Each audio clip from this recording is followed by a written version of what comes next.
there's some significant physiological functions that nitric oxide helps. In fact, it's been stated that there's not a single physiological function in your body that's not benefited by nitric oxide. And about a year ago, I guess it'd be a little less, yeah, about a year ago, I met you and heard your story. Mine's a little bit different in that my background is in physiology and kinesiology. And I was actually just about to finish school when the whole nitric oxide thing hit with Dr. Gnaro, Dr. Farot, and Dr. Murad in doing their research in hypertension. And when they made that discovery with the endothelium and that it was releasing nitric oxide, this gas that up until that point in time, all we knew about nitric oxide was it would kill you, and it still will today if you inhale it as a gas. It comes from burning fossil fuels.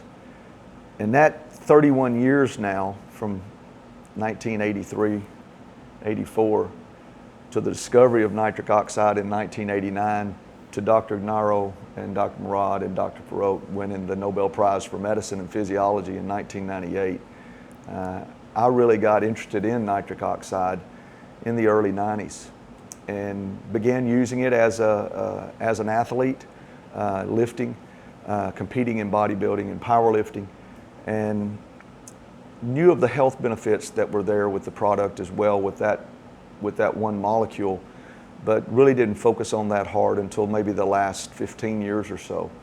And because of working so closely in the medical community with a number of different clinics and physicians and a number of people who had hypertension, diabetes, people who were asthmatic, as well as athletes who were trying to enhance performance, I began to learn more and more about nitric oxide, about how our bodies use it and what it means to the physiology of our bodies, and how our bodies actually perform better as we elevate nitric oxide in our bodies from the endothelial level.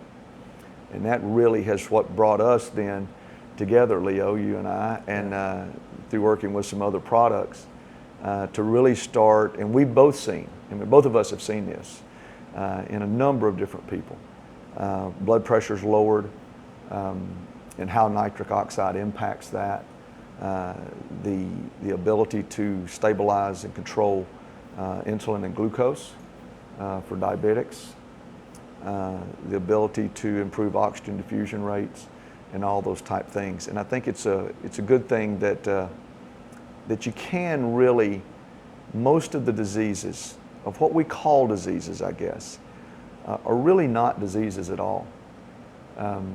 When you think of a disease typically is something that you really don't have much control over.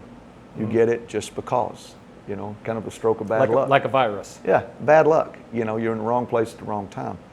Most of what we call diseases, primary hypertension, for instance, 95% of hypertensive people is primary hypertension or essential hypertension.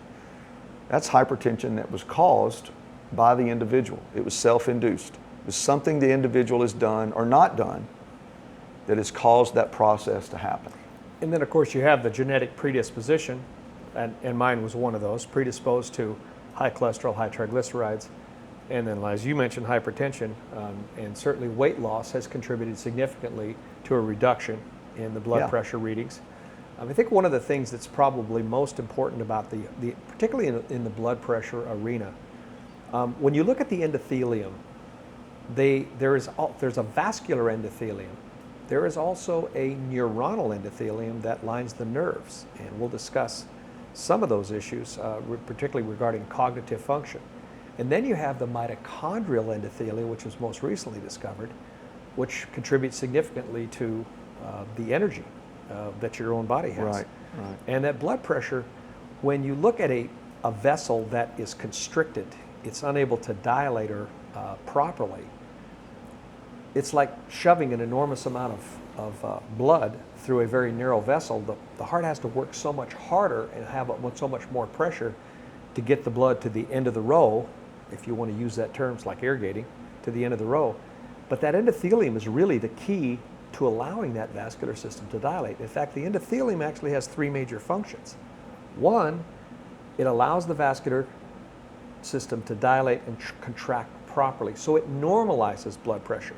Most of the time you and I see it with the hypertension, high blood pressure. You can also see it with hypotension, the lower blood pressure. Again, it allows it to contract and expand normally.